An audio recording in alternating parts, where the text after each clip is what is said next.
My name is Harlan Frost, refrigeration engineer from Detroit, and I survived the first 17 days of the Ice Age apocalypse when Yellowstone erupted. The ash clouds blocked the sun, temperatures plummeted, and civilization collapsed. While others fled south, I headed north with nothing but my toolkit and engineering knowledge. Now I'm trapped in a cabin as the world freezes and desperate survivors close in. Before we start the video, let us know what country you are tuning in from in the comment section below. Perhaps we will make a story there. Let's begin. I used to keep things cold for a living. Now I'm just trying not to freeze to death. My name is Harlan Frost, industrial refrigeration engineer specializing in cold storage systems. This is day 17 since the world went cold, and I'm holed up in a cabin in northern Michigan with dwindling supplies, plummeting temperatures, and the growing realization that the world as we knew it isn't coming back. Before all this, I had what you might call a specialized nomadic life. I traveled across rural America, designing and maintaining large-scale refrigeration systems for food preservation. Agricultural communities, meat processing plants, seed storage facilities. Anywhere that needed to keep things cold to keep people fed. I understood the delicate balance of temperature control, the physics of heat exchange, and the engineering required to maintain environments colder than their surroundings. Never imagined those skills would be what kept me alive when the whole world became the freezer. My grandfather, half farmer, half mechanical genius, taught me both traditional survival skills and engineering principles growing up in rural Minnesota. He'd lived through harsh winters and power outages that lasted weeks. Understand the basic principles, he'd say, and you can adapt to any situation. I took that philosophy to technical college and into my career. Specialized in systems that would keep running even when everything else failed. 3 years ago, my wife died in a car accident coming to visit me at a job site in Nebraska. After that, I threw myself into work, taking increasingly remote assignments. The isolation suited my grief. In the months before the disaster, I've been working on climate-controlled seed storage facilities. Literal doomsday vaults designed to preserve agricultural diversity through any catastrophe. The irony doesn't escape me. I was at the Detroit Protein Processing Center on November 15th, upgrading their emergency backup systems, when the first news alerts came through about Yellowstone. The other engineers and maintenance staff crowded around someone's phone, watching footage of the initial eruption. Some were making jokes, others speculating about flight cancellations. But I felt the cold knot form in my stomach. "This is bad," I said, and everyone looked at me like I was overreacting. The ash column is already in the stratosphere. My coworkers rolled their eyes. Dave from Electrical said his family vacation to Florida might get delayed, and everybody laughed. But I'd studied environmental cooling systems extensively. Understood exactly what volcanic ash particulates could do to global temperatures if they spread across the upper atmosphere. I'd read about the year without a summer in 1816 after Mount Tambora erupted. Yellowstone was several orders of magnitude larger. While everyone went back to work, I started watching for the warning signs.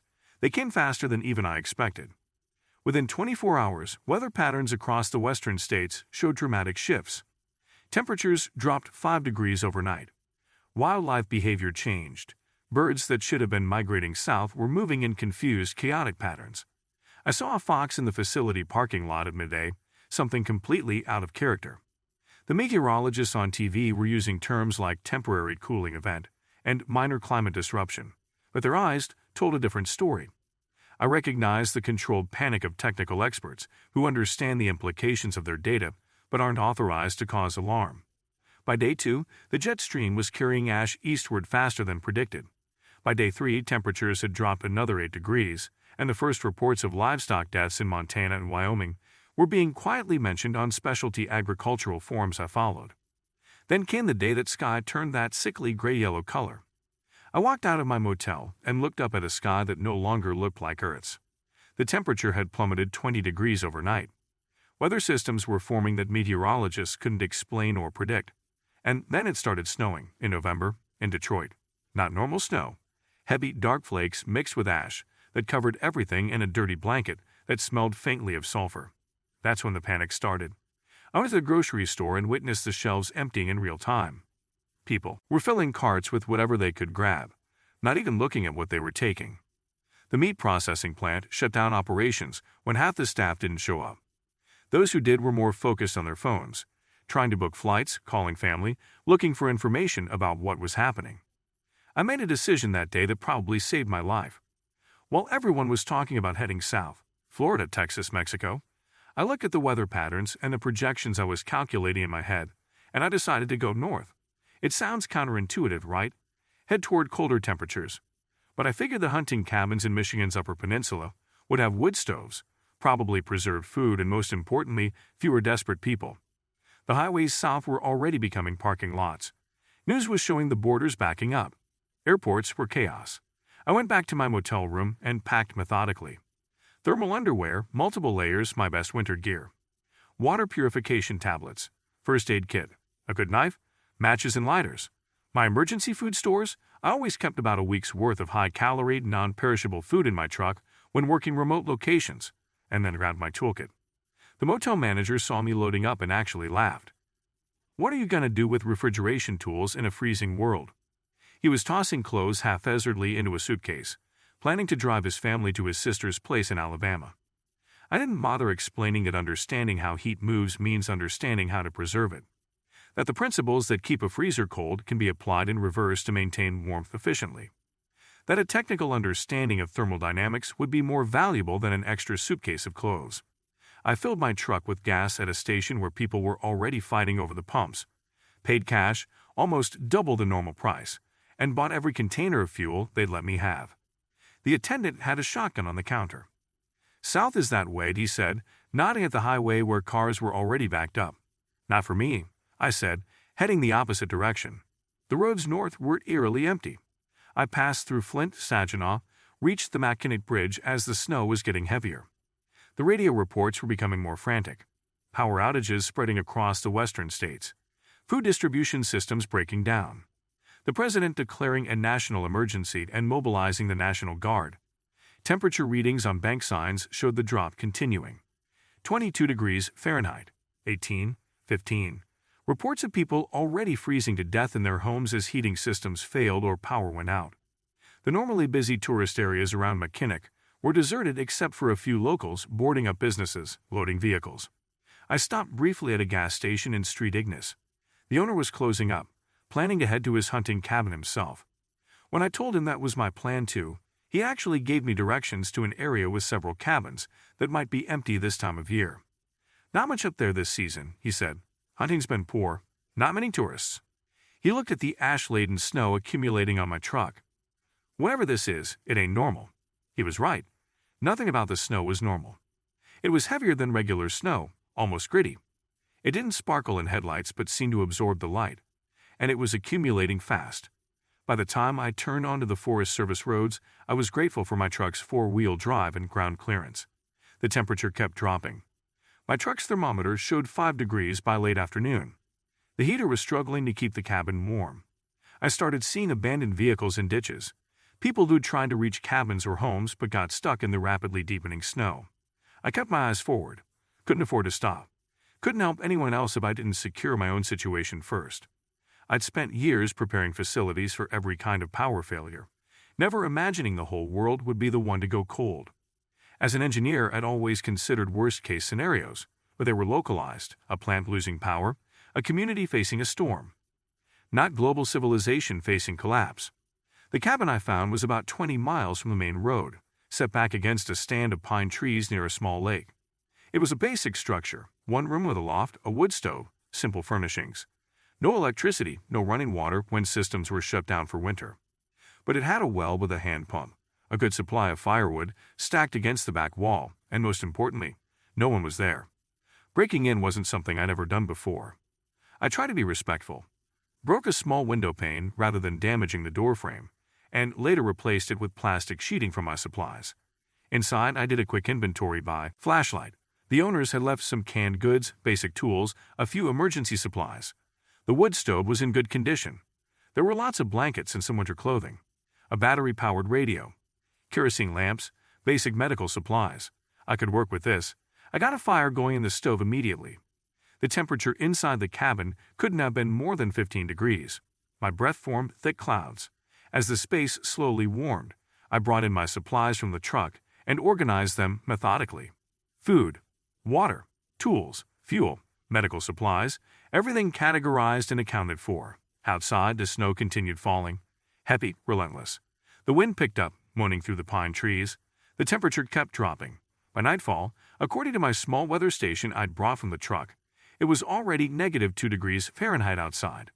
Inside, the cabin had warmed to about 50 degrees, cold but survivable with proper clothing and blankets. I tuned the radio to emergency broadcasts. The news was getting worse. Power grids failing across multiple states as transmission lines iced over and broke under the weight. Natural gas distribution compromised by equipment failures in the extreme cold. Internet and cell service becoming increasingly patchy. Reports of violence at gas stations, grocery stores, borders. The eruption had been even larger than initially reported. Not just Yellowstone, but several connected volcanic systems, all erupting simultaneously. The ash cloud now covered most of North America and was spreading globally. Scientists were using terms like volcanic winter and making comparisons to extinction-level events from Earth's past. That first night in the cabin, I sat by the stove and took stock of my situation. I had shelter. I had heat at least as long as the firewood lasted. I had food for perhaps 2 weeks if I rationed carefully. I had tools and knowledge that most people in this situation wouldn't have. I had a vehicle with some remaining fuel. I had survived the initial chaos, but I was also isolated with limited supplies in an environment that was becoming more hostile by the hour. The temperature was dropping faster than even worst-case climate models had predicted, and I had no idea how long this would last or how bad it would get. I tried not to think about the people I'd passed on the road, the desperate faces at the gas stations and stores, the families heading south who might never make it to warmth. I'd made a calculated decision based on my technical knowledge and assessment of the situation. I could only hope it was the right one. As I lay in the loft that night, bundled in every blanket I could find, I thought about the cold storage facilities I designed across the country. Systems created to keep functioning without human intervention for extended periods. Preserving food that now no one might ever come to claim. All that effort to keep things cold in a world that was now freezing. There was a lesson there about human hubris, about our assumptions of control over our environment. The temperature outside dropped to -12 by morning. The snow had stopped briefly, revealing a transformed landscape under starlight. The lake had already frozen completely, something that usually took weeks that happened in days. The trees were coated in ice that glinted like glass. It was beautiful and terrifying. A world becoming increasingly hostile to human life with each passing hour. I established a routine the first day. Maintain the fire, melt snow for water, take stock of supplies, listen for radio updates, check the perimeter of the cabin for structural weaknesses or signs of other people, make improvements to insulation using materials at hand, calculate consumption rates and project how long supplies would last. The technical part of my brain found comfort in these systematic tasks. The emergency protocols I developed for facilities over the years were now being applied to my own survival.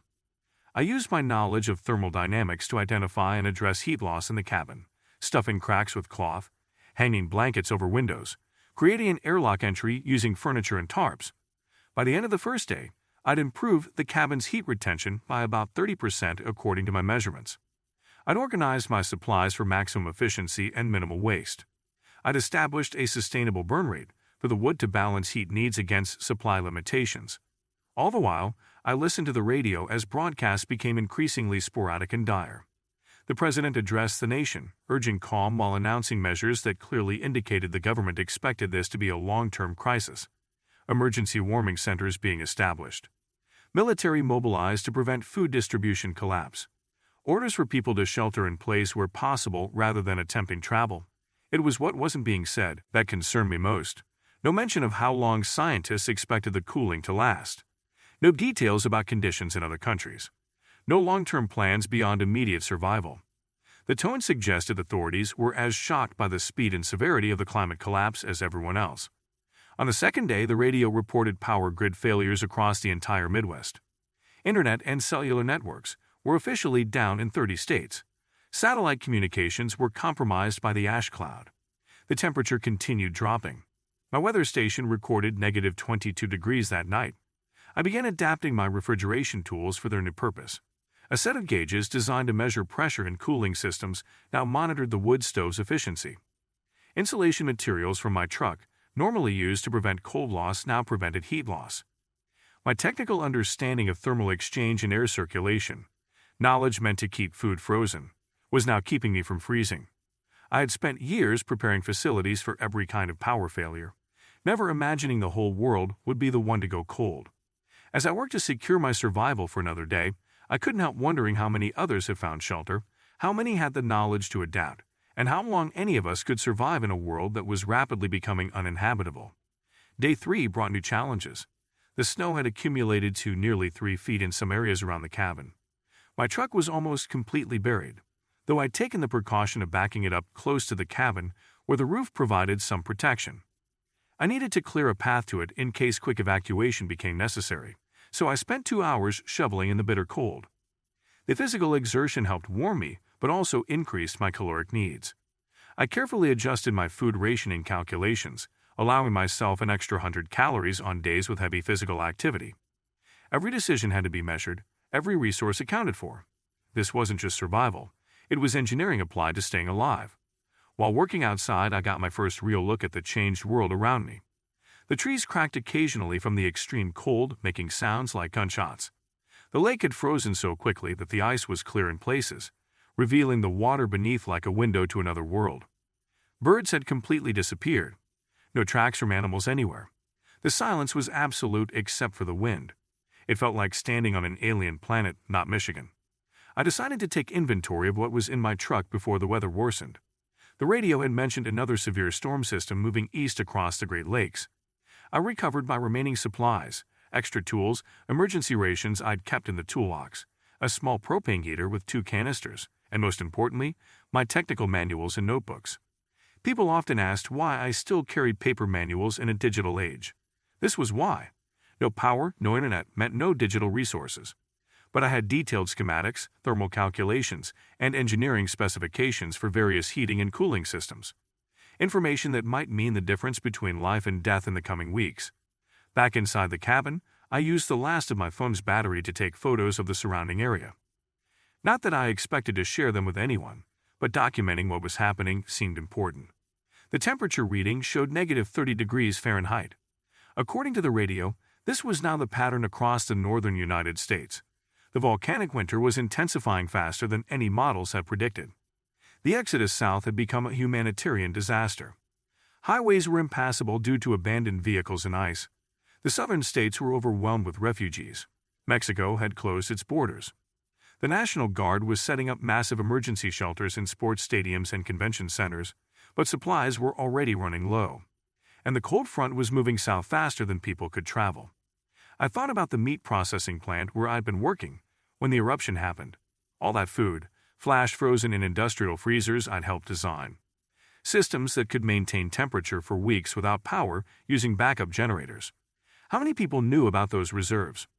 Were they being distributed? Or were they locked behind doors no one could access? As I considered these questions, I remembered something that made me pause. I'd upgraded the plant's monitoring systems just days before the eruption. They included remote access capabilities, a way to check system status and make adjustments without being physically present. Its cellular networks were still operating anywhere. If any internet backbone was still functioning, there might be a way to access those controls. To check if the systems were still operating. To potentially help guide people to those food reserves. It was a long shot, but the thought stayed with me. Knowledge like mine was scattered across the country. Specialists who understood critical systems that most people took for granted. How many of us had survived? How many were using that knowledge to help others rather than just themselves? The radio crackled with a new emergency broadcast. The president was announcing the formation of emergency generation facilities being established at key infrastructure points across the country.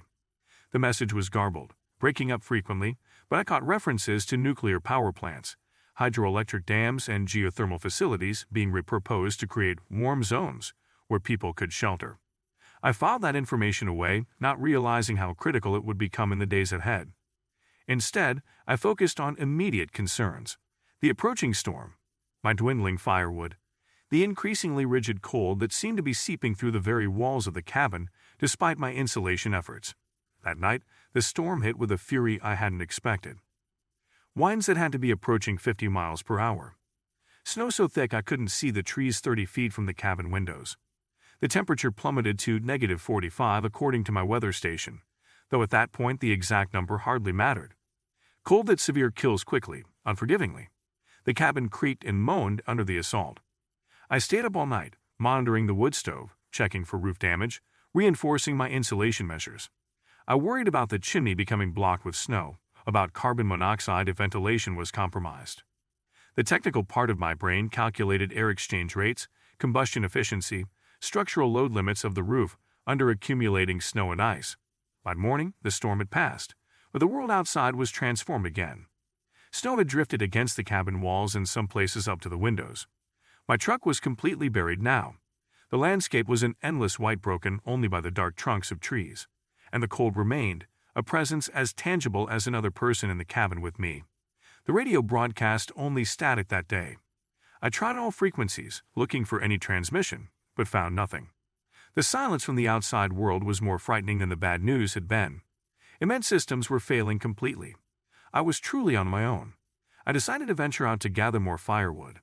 The cabin's supply would last perhaps another 4 days at the current consumption rate, and I had no idea when the temperature might rise enough to reduce my heating needs. Bundled in every layer I had with a makeshift face mask created from a scarf, I stepped in the killing cold. The sensation was immediate and shocking. Exposed skin felt burned within seconds. The moisture in my breath froze instantly on the scarf. My eyes watered and the tears threatened to freeze my eyelashes together. I'd worked in industrial freezers set to -20 degrees and thought I understood extreme cold. I was wrong. Moving through snow past my knees, I made my way to the edge of the clearing where fallen branches might be accessible. Each step was exhausting, each breath painful. But I focused on the task with the methodical precision of an engineer. Gathering, assessing, calculating energy expenditure against resource gain. I worked for perhaps an hour before the cold forced me back inside. The wood I'd gathered would buy me another day, maybe 2. Not enough. I needed to reduce my consumption rate or find an alternative heat source. My refrigeration expertise suggested a solution. Refrigerators and freezers work by moving heat, not by creating cold. The same principles could work in reverse with the right components. I began dismantling one of my diagnostic tools, a device used to test cooling efficiency. With careful modifications, I might be able to create a small heat pump that could extract what little thermal energy remained in the outside air and concentrate it inside. It wouldn't replace the wood stove but could supplement it, extending my fuel supply. Working with tools in the cold was challenging. Metal stuck to exposed skin. Battery-powered devices failed quickly. But I persisted, falling back on training and experience. By nightfall, I had a crude but potentially functional device. I would test it tomorrow, see if my calculations were correct. That night, the temperature inside the cabin dropped to 40 degrees despite the stove burning steadily. I could see my breath inside. I slept fitfully, wrapped in every blanket I could find, waking frequently to add wood to the fire. Dreams of warmth, of my wife, of summer days that now seemed like a different lifetime. Day 5 brought no improvement in conditions. The temperature outside remained around -40. The inside of the cabin windows had a layer of ice despite being 3 feet from the wood stove. I tested my improvised heat pump and was rewarded with a small but measurable increase in temperature near the device. Not enough to heat the cabin, but enough to improve efficiency when placed near the wood stove. A small victory.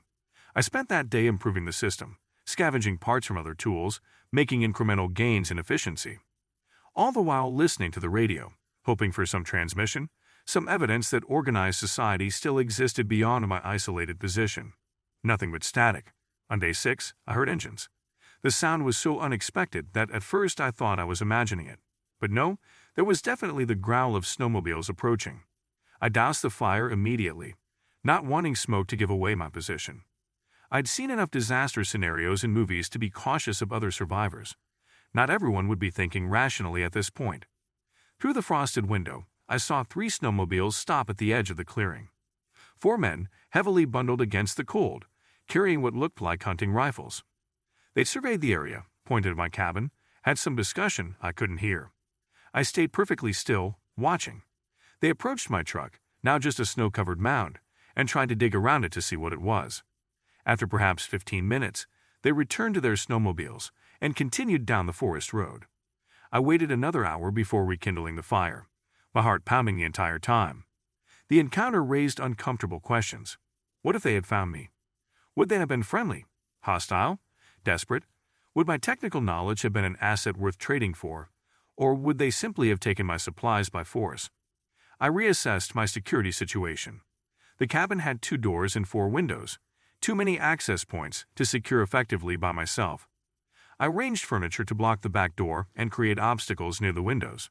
I kept one of my larger wrenches near at hand, though the thought of using it as a weapon made me sick. I was an engineer, someone who built things, not destroyed them. But survival was becoming a more primal equation with each passing day. The radio remained silent through day 7. My improvised heat pump continued to function, allowing me to reduce wood consumption by about 20%. I calculated I now had enough fuel for another week, possibly 10 days if temperatures rose even slightly. They didn't. On day 8, the first evidence of wildlife returned. A lone fox, emaciated and desperate-looking, crossed the clearing in front of the cabin. It moved slowly, clearly struggling in the extreme cold. I wondered what it was finding to eat, what was happening to the forest ecosystem under these conditions. As an engineer, I understood systems, how interconnected parts created functional wholes. The natural world operated on similar principles. What happened when key components failed? How quickly would collapse follow? The fox didn't survive the night. I found its body near the cabin the next morning, frozen solid. I couldn't even bury it. The ground was too hard. I placed it near the tree line and covered it with snow. A small gesture of respect in a world that seemed increasingly devoid of meaning. Day 9 brought the first notable equipment failure. My weather station's external sensor stopped functioning, likely due to battery failure in the extreme cold. I still had the internal temperature gauge, but was now blind to conditions outside except through direct observation. It represented a loss of data I found deeply troubling. Engineers make decisions based on information. Without accurate measurements, I was operating on guesswork. That same day, the radio briefly crackled to life. The transmission was weak, breaking up frequently, but I caught fragments about northern secure zones and power plant communities. Something about organized groups finding ways to generate sustainable heat and power. The broadcast cut out before I could get details, but it planted a seed in my mind.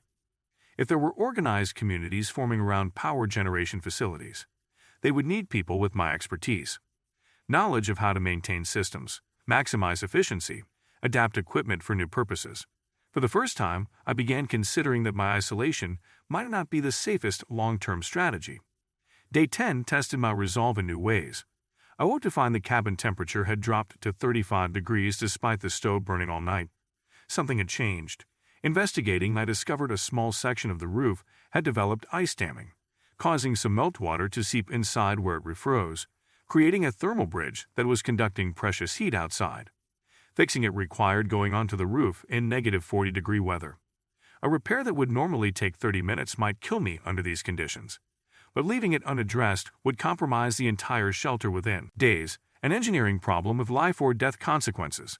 I prepared methodically, layered every piece of clothing I had, created hand warmers using chemical heat packs from my emergency supplies, calculated the minimum time needed to complete the repair, planning every movement in advance, and then went outside. The cold was like a physical blow. Even through layers, it penetrated immediately. I worked as quickly as possible, clearing ice, applying emergency patching material I'd fashioned from plastic sheeting and duct tape. My fingers quickly became numb despite the gloves. My face burned. Breathing hurt. The repair took 12 minutes. It felt like hours. When I came back inside, it took nearly an hour for my body temperature to normalize. But the fix held. The cabin began to warm properly again. Another crisis addressed through technical knowledge and careful planning. That night, I thought about the radio transmission, about power plant communities. I unfolded maps I'd brought, studying the region. There was a nuclear power station about 60 miles southeast. Under normal conditions, a day's drive. Under current conditions, potentially weeks of travel on foot. Impossible to reach without transportation adapted for the extreme cold and deep snow. But what if there were people there? What if they had established one of these warm zones the broadcast had mentioned? What if my knowledge could be useful, could be traded for security, for community? The isolation was beginning to wear on me. Humans are social creatures, even introverted engineers like myself. Day 11. I ventured out to check my truck to see if there was any possibility of getting it operational. The snow had accumulated to nearly 5 feet in drifts around it. Just reaching the driver's door took almost an hour of digging. The engine, of course, wouldn't start. Batteries don't function well in extreme cold and diesel fuel gels. I had neither the means to warm the engine block nor the appropriate fuel additives to prevent gelling. But while examining the truck, I noticed something promising. The snowmobile tracks from the group that had passed through days earlier. They were still visible, preserved in the hard-packed snow. They led southeast, potentially toward the power station. A path already broken through the deep snow would make travel significantly more efficient. If I could fashion a sled, carry essential supplies, perhaps follow those tracks. The idea took hold. I began planning, calculating. How much food could I carry? What equipment was essential? How many calories would I burn traveling through snow and extreme cold? How long could a human survive exposure to negative 40 degrees? What was the risk-reward calculation of staying versus going? These questions occupied me through day 12. I began constructing a small sled using materials from the cabin, a shelf, some rope, plastic sheeting for waterproofing. I packed and repacked a survival kit, weighing each item literally and figuratively. Was it worth the wait? Would it increase my survival probability enough to justify carrying it? All the while, I kept trying the radio. On day 13, I caught another transmission, stronger this time. A repeating message describing a secure zone established at the Lakeside Power Facility. Coordinates followed that confirmed my suspicion. It was the nuclear plant I identified on my map. The message indicated they had sustainable heat, power, and organized distribution of resources. Then the critical information technical specialists needed. Engineers, medical personnel, agricultural experts prioritized for admission. They were looking for people like me. People whose knowledge could help maintain the systems keeping others alive. It was the confirmation I needed. Staying in the cabin meant eventual depletion of resources and likely death from cold or starvation. Attempting to reach the power plant community meant risking exposure but offered the possibility of long-term survival. I spent day 14 making final preparations. The sled was crude but functional. I had packed 5 days of food, enough I calculated to reach the power plant if I could maintain a pace of 10 to 12 miles per day. I had my essential tools, my technical manuals, my cold weather gear. I had a compass, maps, the coordinates from the radio transmission. What I didn't have was certainty. No guarantee the community actually existed. No guarantee I could reach it if it did. No guarantee they would accept me if I arrived. But engineers don't deal in certainties. We deal in probabilities, in calculated risks, in making the best decisions possible with available information. Day 15. I secured the cabin as best I could, in case I needed to return. I left a note explaining who I was and where I had gone, in case other survivors found the place after me. I put out the fire, packed the last of my supplies, and stepped into the frozen world outside. The cold was still shocking, still immediately painful. But I had acclimatized somewhat over the past 2 weeks. I knew what to expect now. I found the snowmobile tracks and began following them, pulling my sled behind me. The going was slow, exhausting, but methodical. I paced myself, taking regular breaks, monitoring my physical condition like I would monitor pressure gauges on a system. I managed 8 miles that first day. Made camp in a small natural shelter formed by fallen trees. Built a small fire using techniques my grandfather had taught me. Melted snow for water. Ate a precisely measured ration. Slept fitfully, waking often to maintain the fire. Day 16. I continued southeast, still following the snowmobile tracks so they were becoming less distinct. The wind had picked up, causing the loose snow on the surface to drift. Navigation was increasingly by compass and map, rather than following the trail. I made about 7 miles before deteriorating conditions forced me to make camp earlier than planned. That night was the worst so far. The temperature dropped to what I estimated was negative 50. My small fire struggled against the cold. I huddled as close as I dared, wrapped in everything I had. Sleep came in brief segments between shivering fits. I seriously questioned my decision to leave the cabin. Wondered if I had made a fatal miscalculation. Dawn of day 17 brought no improvement in conditions. If anything, the wind was stronger, the cold more intense. But I packed up and continued. Each step was an exercise in determination over physical discomfort. Each mile a victory of will over environmental hostility. By midday, I reached the edge of a clearing and saw something that made me stop in my tracks. Smoke. Then columns rising from what appeared to be a small cluster of cabins about a half-mile ahead. Not the power plant. That was still days away according to my calculations. But people. Other survivors. I approached cautiously, stopping at the tree line to observe. 3 cabins arranged in a rough triangle. Smoke from all 3 chimneys. A larger structure that looked like it might have been a barn, now partially collapsed under snow load. Movement between buildings, 3, maybe 4 people. No way to tell from this distance if they were hostile or friendly. As I watched, trying to decide whether to approach or circumvent the settlement, I noticed something that made my decision for me. A figure emerged from one of the cabins, stumbled a few steps, and collapsed in the snow. The others either didn't see or didn't respond. The person didn't get up. I couldn't just watch someone die. Whatever the risk, I had to help. I left my sled at the tree line and moved forward as quickly as I could through the deep snow, waving my arms to make myself visible. As I got closer, I could see it was a man, maybe mid-30s, unconscious in the snow. Signs of severe hypothermia, bluish skin, no shivering, shallow breathing. I looked toward the cabins, shouted for help. No response. Something was wrong here. Very wrong. But I couldn't leave this person to freeze to death. I grabbed him under the arms and began dragging him toward the nearest cabin. He was lighter than expected. Everyone was losing weight rapidly in this new world of scarce resources. As I reached the cabin door, I realized why no one had responded to my calls. The smell hit me first. The unmistakable odor of death. I pushed open the door and found 2 bodies inside, already stiff with rigor mortis. The small wood stove was cold, though there was wood stacked beside it. These people had died recently, probably overnight. I had to make a quick decision. The man I'd found was dying. This cabin had resources, wood, shelter, possibly food. But it also contained dead bodies, potentially from disease.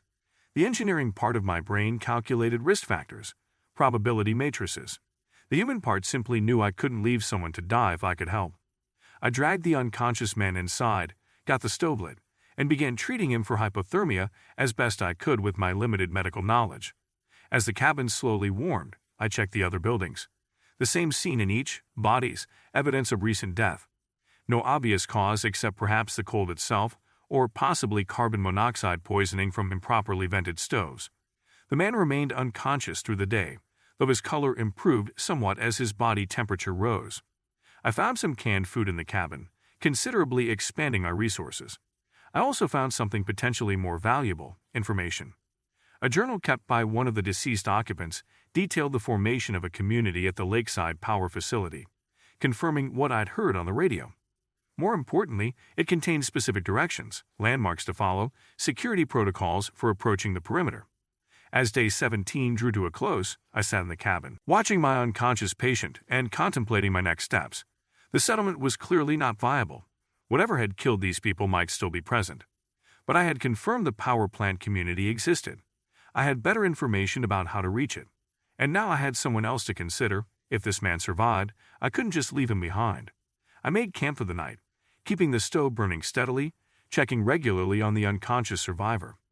I tried the radio again but found only static. Outside, the world remained locked in ice, temperatures hovering around -40. But for the first time in days, I felt something almost like optimism. The power plant was real. There were organized survivors. There was still a chance for something beyond mere survival. Tomorrow would bring new challenges. How to transport an injured person. Whether to risk staying longer to let him recover. What to do if he didn't. But tonight, I had shelter, heat, food, and a clearer destination. In a world defined by cold and isolation, these small victories meant everything. The man regained consciousness just after midnight. I was adding wood to the stove when I heard a weak cough behind me. I turned to find him trying to sit up, eyes wide with confusion and fear.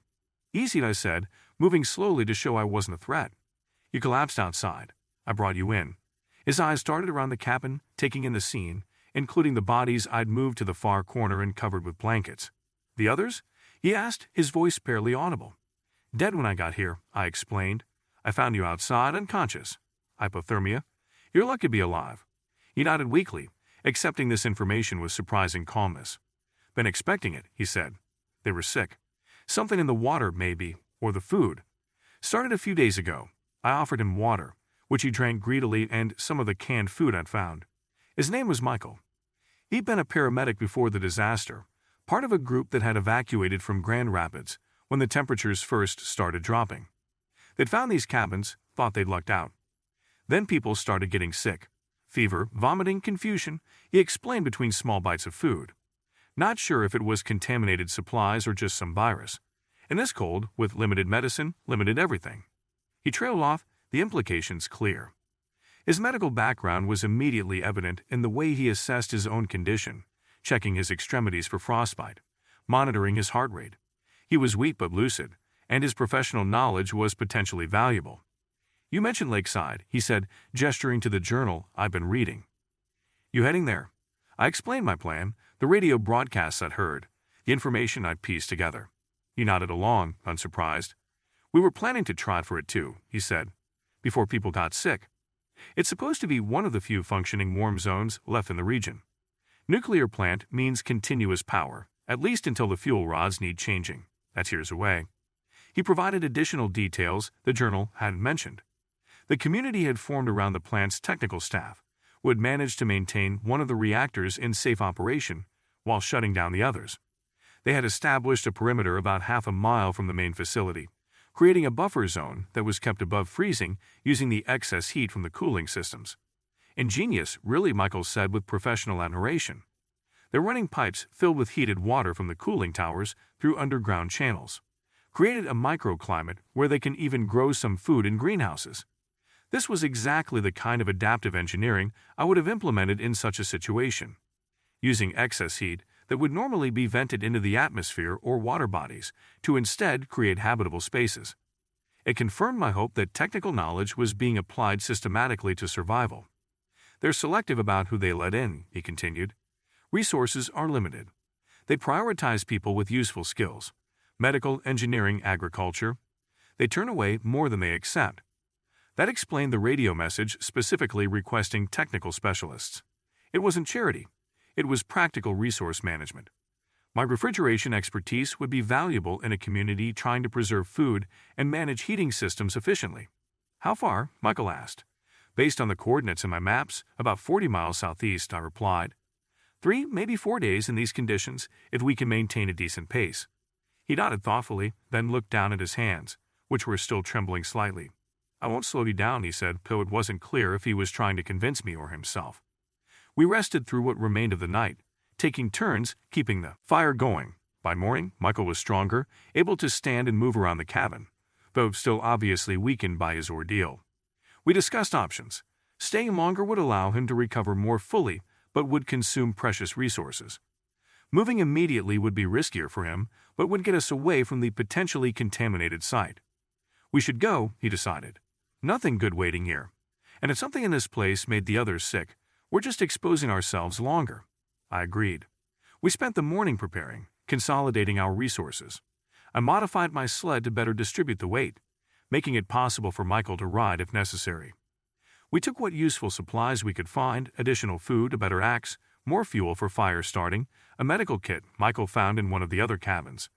Before leaving, we did what we could for the dead. Burying them was impossible with the ground frozen solid. Michael said a few words over them, not quite a prayer, but a recognition of their humanity. Then we departed, following the directions in the journal, supplemented by Michael's additional knowledge. The first day of travel was slow but steady. Michael was able to walk for about half an hour at a time before needing to rest. The temperature remained brutally cold, hovering around -35, but at least the wind had died down. We made perhaps 5 miles before making camp in a small ravine that offered some protection from the elements. That night, Michael shared more about Lakeside. He'd been in radio contact with them before communications went down at his camp. The community had grown to nearly 200 people, a mix of plant personnel and accepted refugees. They had established rudimentary medical facilities, food distribution systems, and security protocols. They're doing something right, he said. While everything else falls apart, they're building something that might last. It was the first truly hopeful information I'd heard since the disaster began. Engineers like to solve problems, to build functioning systems. The idea that someone was creating order amid the chaos was deeply appealing. The next morning, Michael was noticeably stronger. The food and rest were helping him recover, though he was still far from his normal capacity. We continued southeast, now following power line corridors where possible, as they provided clearer paths through the forested areas. Around midday, we spotted smoke rising from a cluster of trees about a mile east of our position. After the experience at Michael's camp, we approached cautiously, stopping at a distance to observe. Through breaks in the trees, we could make out a small encampment, perhaps 10 people gathered around several large fires. They had vehicles, snowmobiles, and what looked like modified ATVs with tracks instead of wheels. Could be scavengers, Michael whispered. There are groups moving through the area taking whatever they can find. Some are organized, some are just desperate. We debated whether to approach or bypass them. Additional people might offer safety in numbers, but unknown groups carried risks. Before we could decide, the matter was settled for us. 2 snowmobiles detached from the group and headed in our direction. We'd been spotted. Don't run, Michael advised. Makes you look like a threat or like you have something worth taking. We stood our ground as the snowmobiles approached, stopping about 50 feet away. 2 men dismounted, rifles held casually but noticeably in their hands. They were well equipped, proper winter gear, goggles, what looked like communication devices. Where you headed? One called out, not raising his weapon but making no move to approach further. Lakeside, I answered honestly, calculating that deception would be more dangerous than truth in this situation. The men exchanged glances. Got an invitation? The second man asked. I'm an engineer, I replied. Refrigeration systems. Power plant efficiency. He's a paramedic. We heard they're accepting people with technical skills. Another exchanged glance, followed by a slight nod from the first man. You might be in luck. We're Lakeside Security, outer perimeter patrol. Checking for scavengers, directing legitimate travelers, assessing threats. I hadn't expected to encounter Lakeside personnel this far out. It indicated the community was more organized than I'd realized, with established security protocols extending well beyond their immediate location. We need to check your gear, the first man said, lowering his rifle slightly but not completely. Standard procedure. Then we can escort you to the next checkpoint. Michael tensed beside me. Our supplies are all we have, he said quietly. We're not confiscating, the second man clarified. Just checking for weapons, contaminants, anything that might pose a risk. Everyone gets the same treatment. The inspection was thorough but professional. They examined our food, tools, medical supplies. They asked detailed questions about our backgrounds, our journey, what we'd observed along the way. They seemed particularly interested in my technical knowledge, asking specific questions about refrigeration systems and power efficiency that serve as an impromptu verification of my claimed expertise. Satisfied, they offered us transportation to what they called Checkpoint 2, a more formal screening location about 15 miles closer to the facility. We gladly accepted. After days of walking through deep snow, the prospect of motorized transport was almost unbelievably welcome. The ride took about an hour, much of it through forested areas where the snowmobiles followed established trails. We arrived at a more substantial outpost, a repurposed ranger station with several buildings, multiple vehicles, and about a dozen security personnel.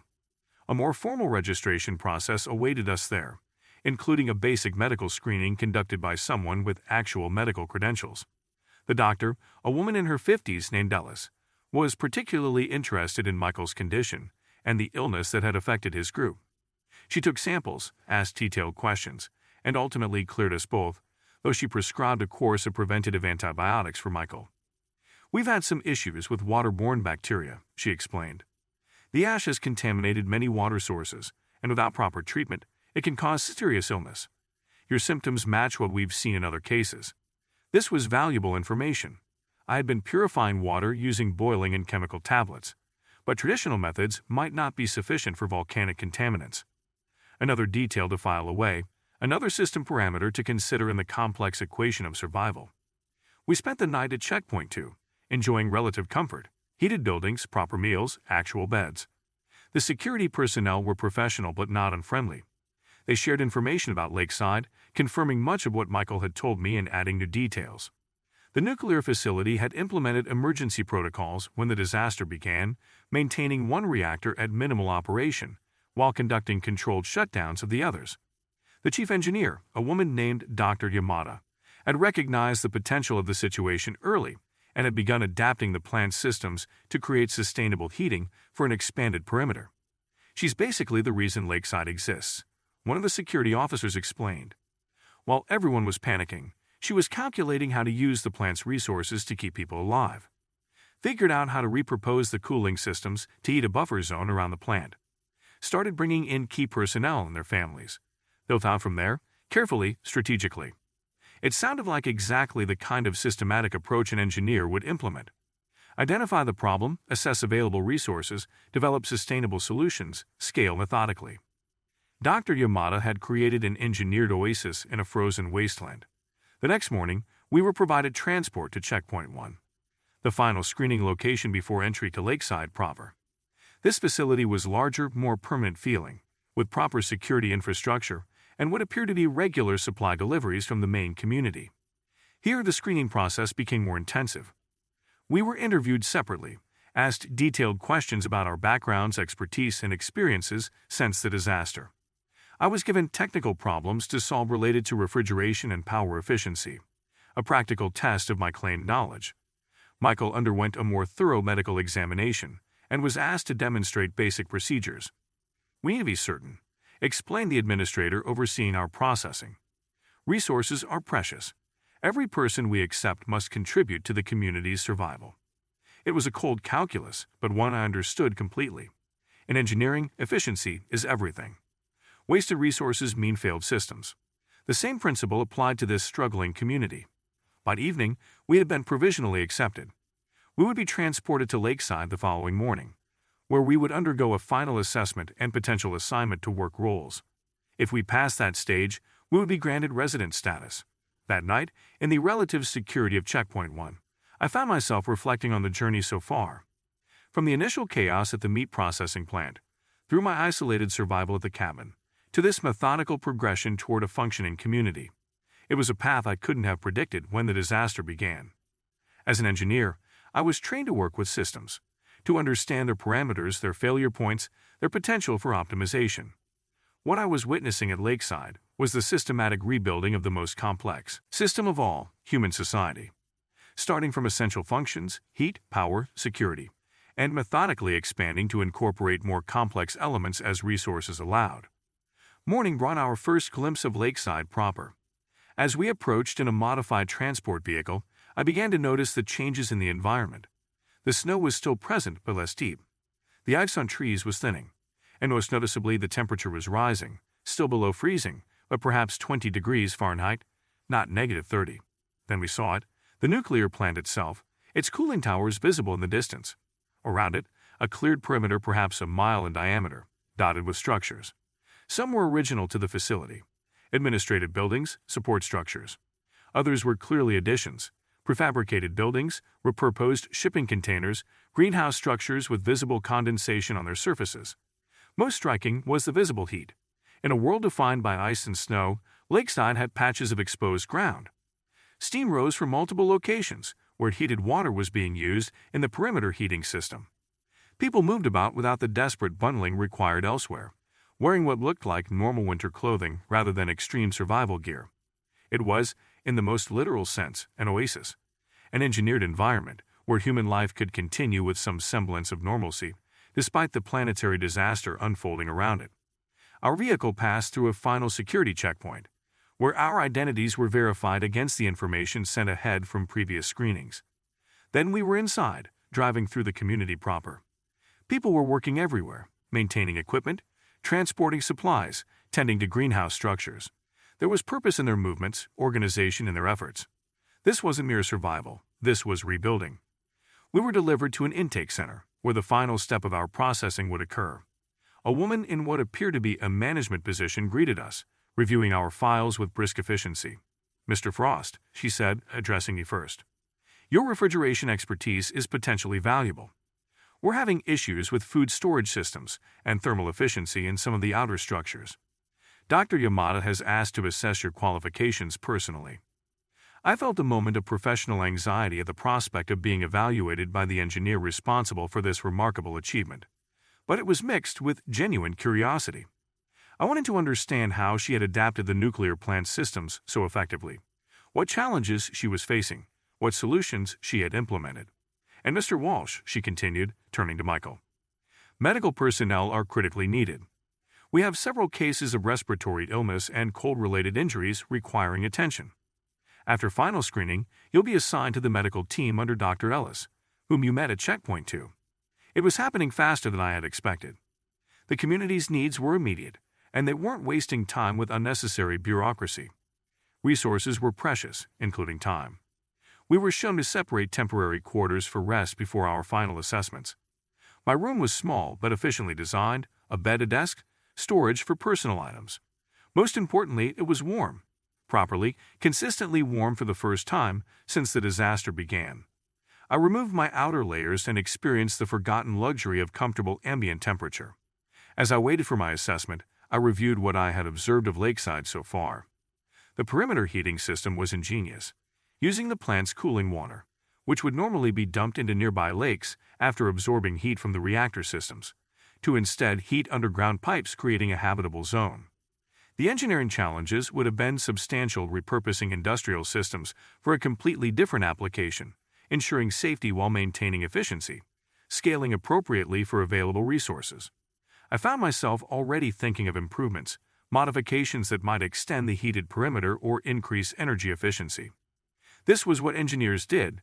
We saw systems not just for what they were, but for what they could become. A knock at my door announced that it was time for my assessment. I was led through a series of corridors to what had once been the plant's engineering offices, now repurposed as the central planning location for the community. There I was introduced to Dr. Yamada. She was older than I had expected, perhaps in her 60s, with short gray hair and intense focus in her eyes. She wore practical clothing with a badge identifying her as chief engineer, and she carried herself with the quiet authority of someone who made life or death decisions daily. "Mr. Frost," she said without preamble, "I understand you specialize in industrial refrigeration systems." "Yes," I confirmed. "Particularly food storage applications, design, implementation, emergency backup systems." She nodded, then gestured to a set of blueprints spread across a table. "Then perhaps you can help us with a problem."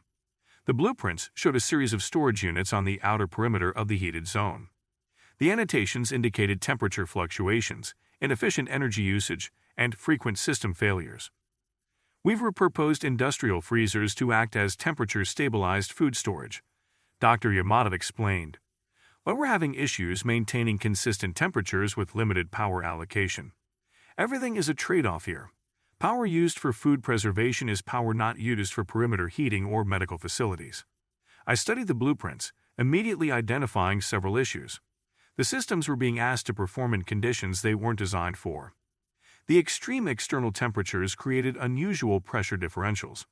The power supply fluctuations were causing compressor issues.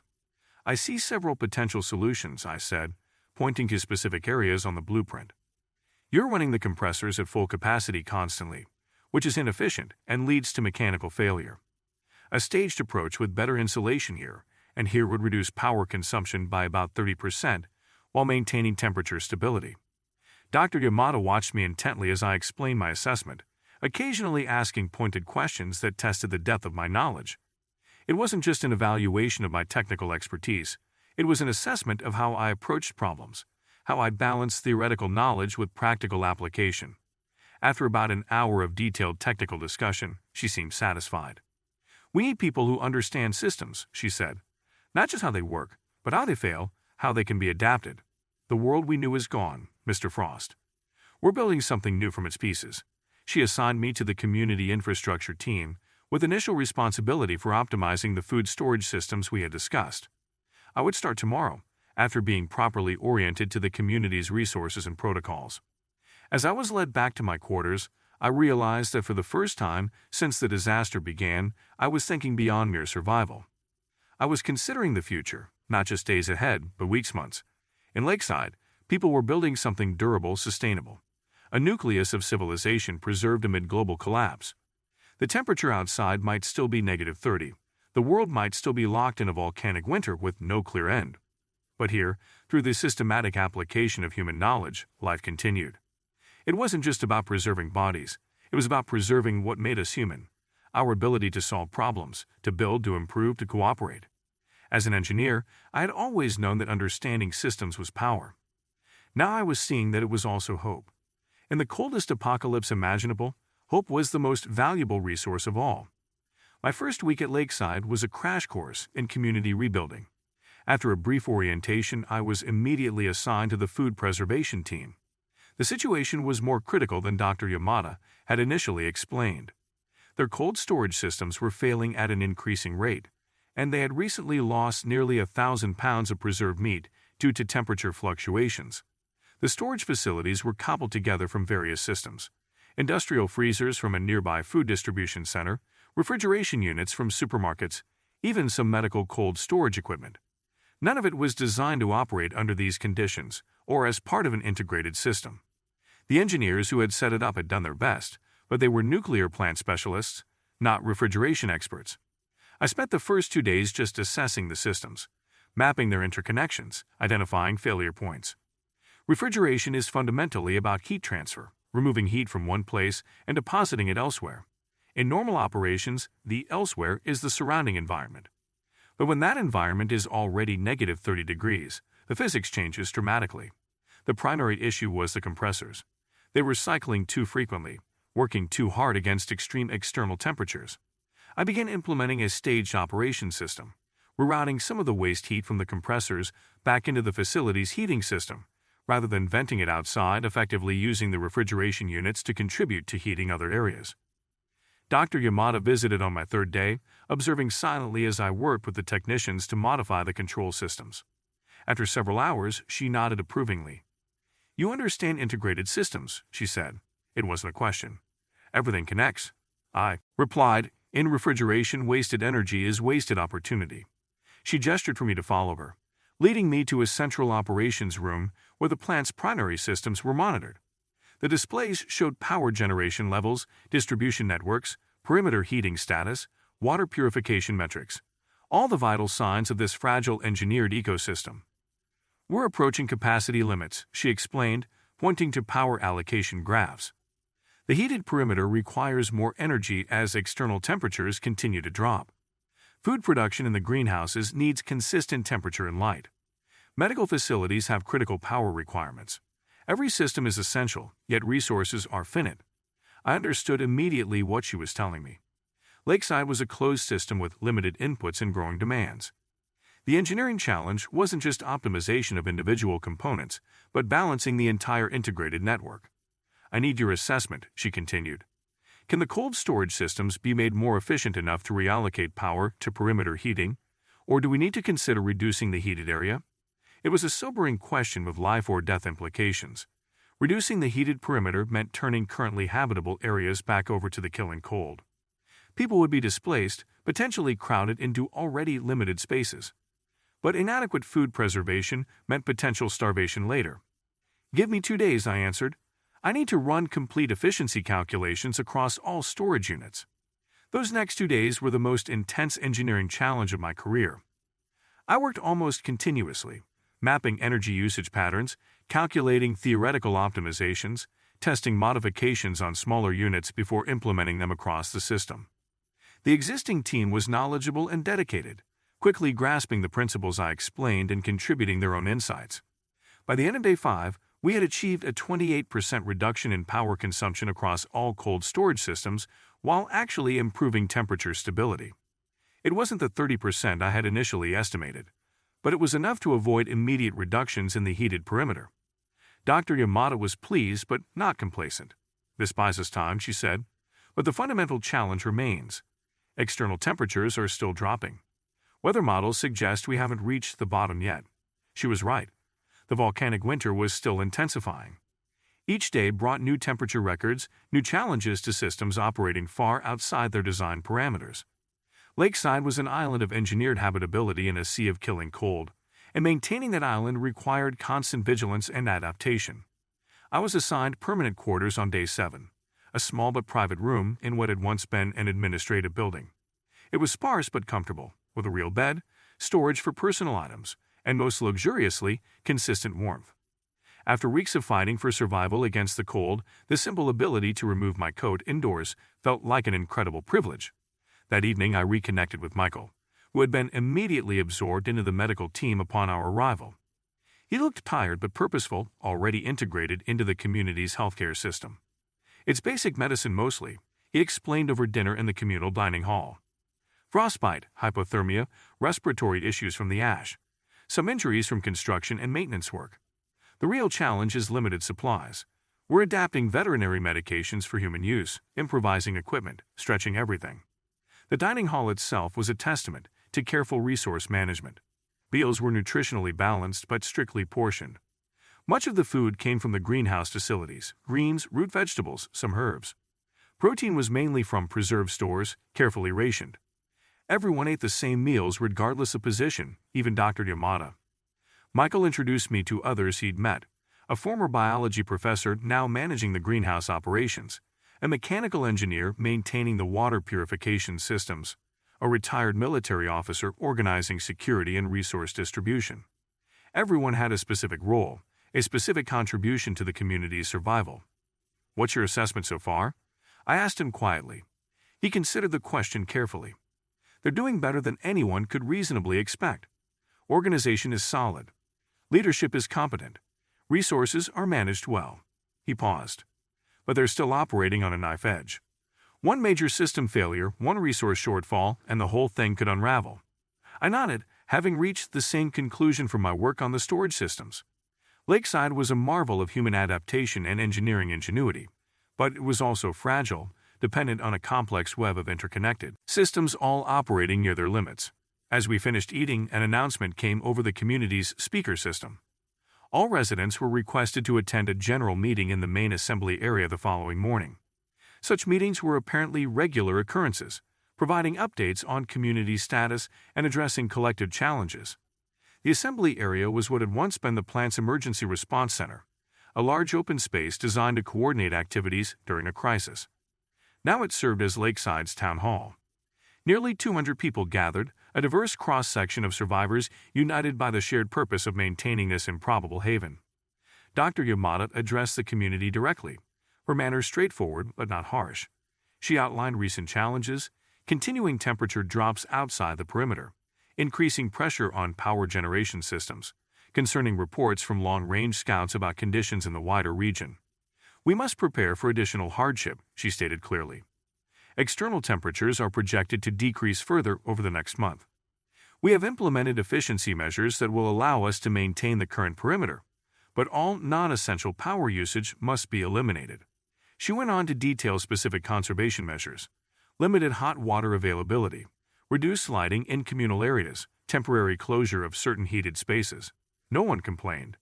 These people had already survived the apocalypse. They understood sacrifice. What concerned me more were the scout reports she mentioned.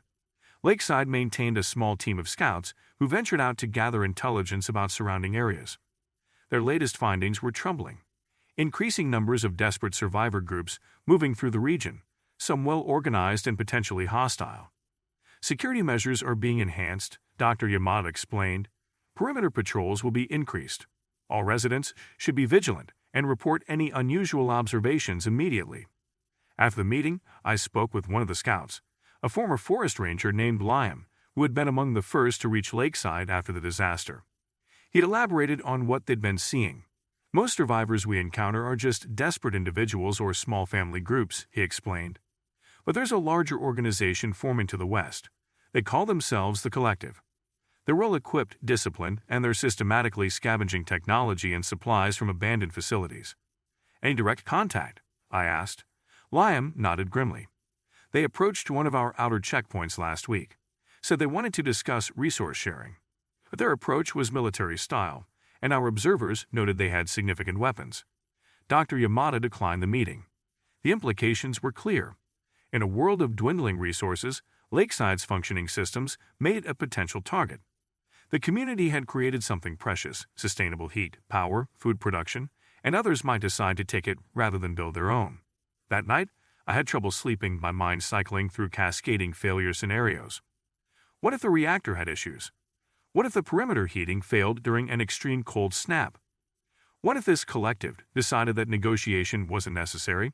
The next morning, I was summoned to join a meeting with Dr. Yamada and the community's leadership council, department heads responsible for various aspects of Lakeside's operations. I was surprised to be included, having been part of the community for barely a week, but my recent work on the storage systems had apparently earned me a voice. The meeting focused on two critical issues: the continuing temperature decline outside the perimeter and potential security threats. The meteorology team, working with limited data and improvised equipment, projected that temperatures might drop another 15 to 20 degrees over the coming month before potentially stabilizing. "The reactor can maintain current power output indefinitely," explained the head of power generation, "but transmission and distribution systems are already at capacity. Additional heating demand will require significant infrastructure modifications. Dr. Yamada turned to me. Mr. Frost, could your refrigeration expertise be applied to heat pump systems? Could we extract what heat remains in the external environment more efficiently? It was a fascinating engineering problem. Heat pumps typically move heat from one place to another, often from outside to inside a building. But at extreme negative temperatures, the available heat energy outside was minimal. Still, theoretical principles suggested possibilities. Ground source might work, I suggested. The deep soil still retains heat, even with surface temperatures this low. If we could drill down far enough, we might tap into that thermal reservoir. The discussion continued, exploring various technical approaches. What struck me was the methodical problem-solving attitude. Despite the apocalyptic conditions, these people were approaching challenges systematically, scientifically, with remarkable composure. The security discussion was more tense. The head of security, a former police tactical officer named Rivera, outlined enhanced measures, increased patrols, improved communication systems, defensive preparations. But her assessment was blunt. We have limited personnel with combat experience, limited weapons. Our primary advantage is the inhospitable environment surrounding us. Anyone approaching has to cross miles of extreme cold, which limits sustained assault options. Dr. Yamada listened carefully to all reports before making decisions. Additional resources would be allocated to perimeter heating modifications. Security would be enhanced, but without compromising critical life support systems. Every resident with relevant experience would be evaluated for potential security team integration. I left the meeting with a clearer understanding of Lakeside's fragile position. This community represented perhaps the best organized survival effort in the region, but it was still vulnerable to natural forces, to human threats, to the complex interdependencies of its own systems. Over the next few days, I divided my time between continuing optimization of the cold storage systems and working with the engineering team on perimeter heating enhancements. My refrigeration knowledge proved surprisingly applicable to the latter, particularly regarding thermodynamic efficiency and heat transfer mechanisms. We began testing a prototype ground source heat pump, drilling down 50 feet to access soil that still maintained temperatures well above freezing. The initial results were promising. The system could extract usable heat energy, even with surface temperatures below -40. If we could scale it up, it might provide critical supplemental heating for the perimeter. On my 10th day at Lakeside, the first direct confrontation with the collective occurred. I was working in the engineering lab when the security alert sounded. All non-essential personnel were ordered to designated shelter areas while response teams deployed. From the shelter, we received periodic updates. A group of approximately 20 heavily armed individuals had approached the outermost checkpoint, demanding entry and resources. When refused, they had attempted to breach the perimeter, resulting in an exchange of fire. Lakeside security forces had repelled the initial approach, but the intruders had withdrawn to a defensive position rather than retreating completely. It wasn't a full assault, more like a probing action, testing our defenses and responses. But it confirmed what the scouts had reported.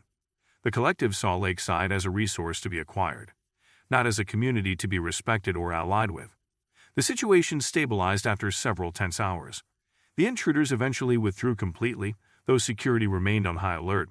That evening, an emergency community meeting was called to address the situation. Dr. Yamada was direct but calming. Today's incident confirms what our scouts have reported. There are organized groups who may see our community as a target rather than a potential ally. We must enhance our security while maintaining our core mission of survival through cooperative effort. New measures were announced: accelerated perimeter reinforcement, modified patrol schedules, restrictions on outer zone access. Most significantly, a volunteer security auxiliary would be formed, training residents with relevant skills to supplement the dedicated security team. Despite having no military or law enforcement background, I volunteered. My engineering knowledge might be useful in creating defensive systems, and the community had given me sanctuary when I had nearly reached my limit. Reciprocity demanded contribution. The following days brought a flurry of activity. Regular operations continued: food production, power management, medical care. But now with the added dimension of security preparations. The community's machine shop, originally focused on maintenance and repairs, began producing rudimentary defensive equipment. Patrol schedules intensified. Training sessions were organized for the auxiliary volunteers. Through it all, I was struck by the community's resilience. There was concern, certainly, but no panic. These people had already survived the end of the world as they knew it. This new threat was simply another challenge to be addressed methodically.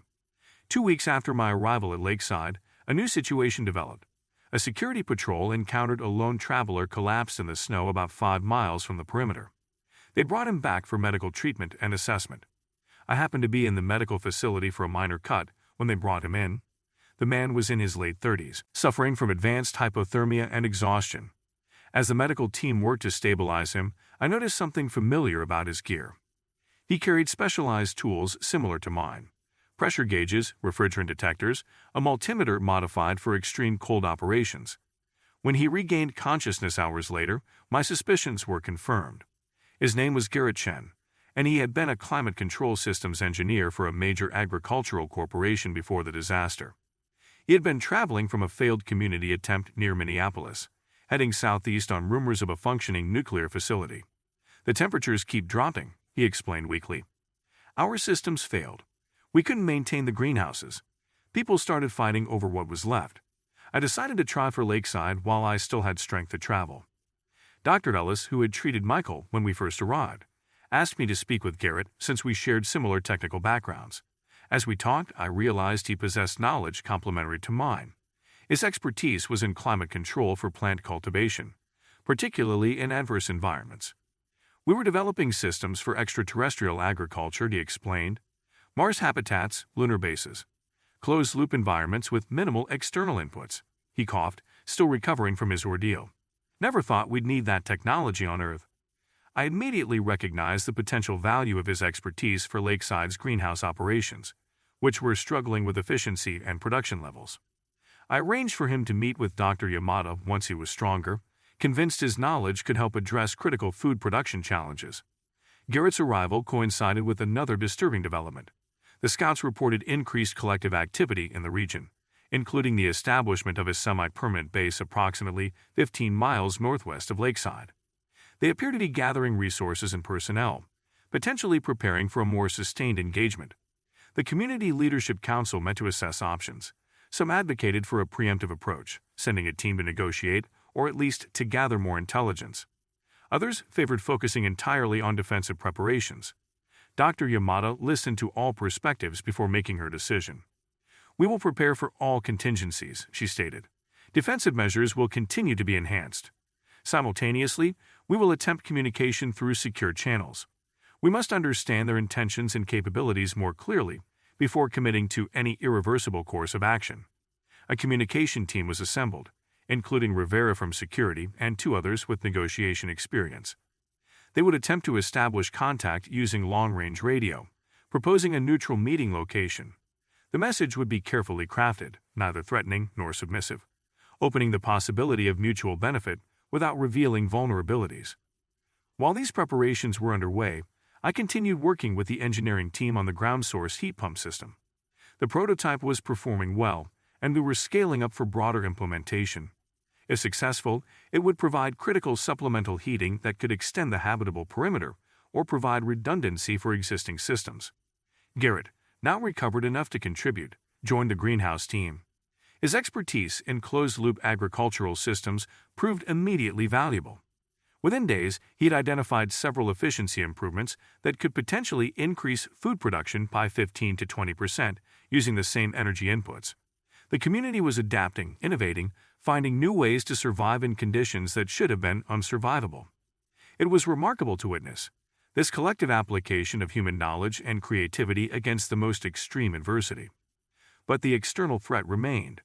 The communication team established initial contact with the collective, and a meeting was arranged at a location midway between the 2 communities.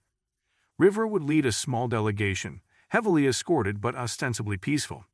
Their objective was to assess intentions, explore potential cooperation, and if necessary make clear that Lakeside would defend itself vigorously. The morning of the meeting, I found myself unexpectedly included in the delegation. Dr. Yamada explained her reasoning. "They need to understand that we have technical expertise they may not possess.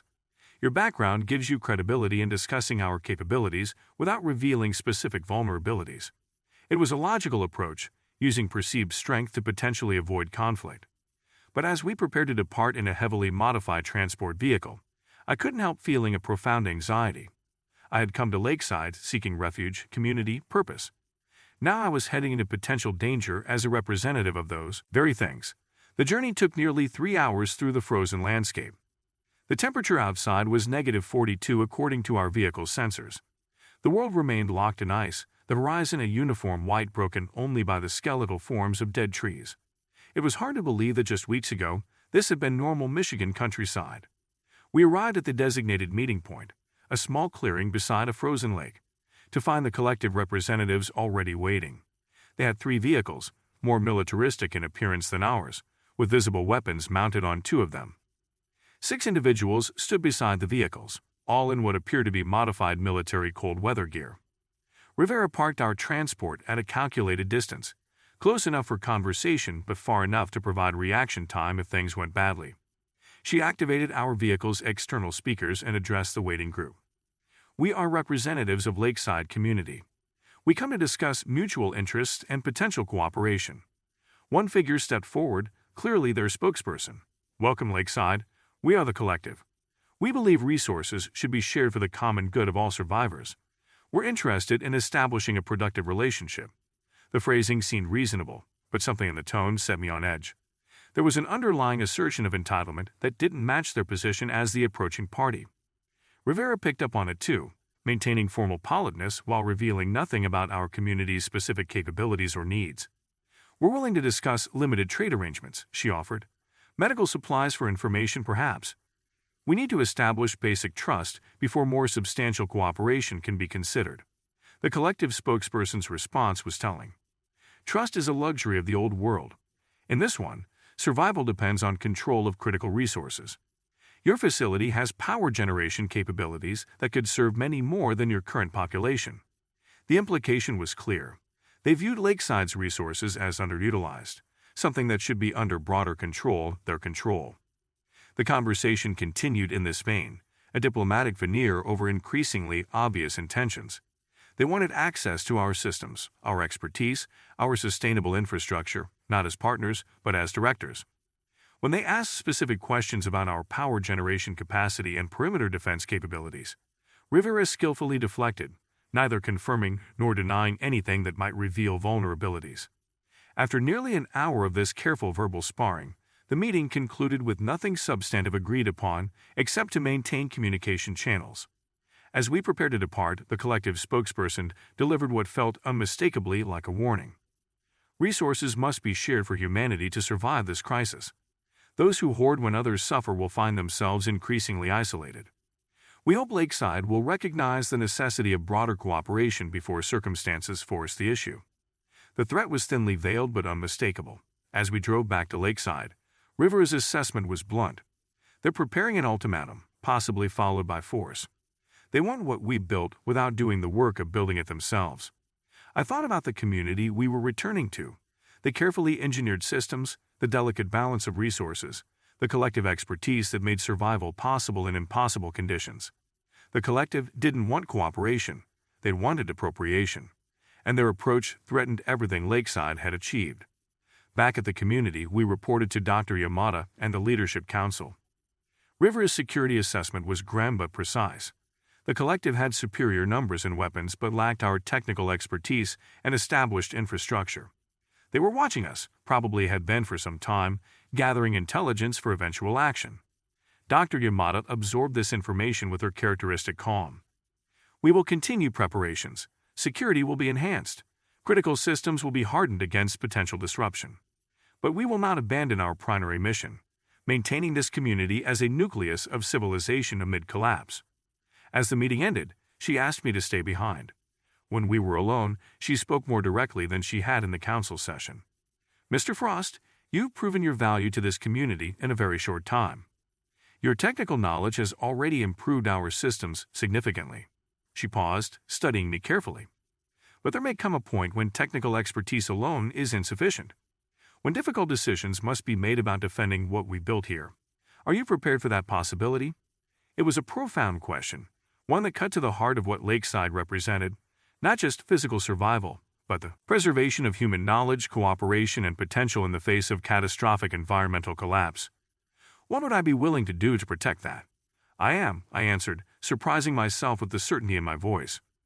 This community is worth defending, not just the physical infrastructure, but what it represents: a rational response to crisis, cooperation over conflict, knowledge applied to collective survival.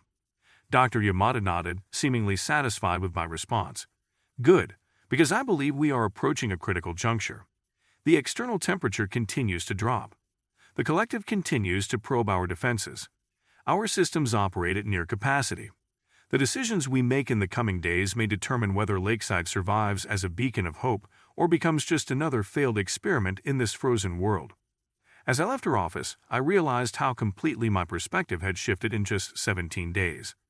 From solitary survivor, focused only on personal survival, to committed member of a community representing perhaps humanity's best hope in a transformed world.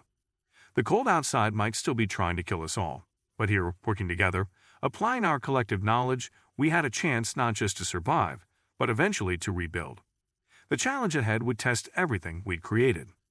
But refrigeration engineers understand one fundamental truth: even in the coldest environments, with the right systems and sufficient energy, warmth can be preserved.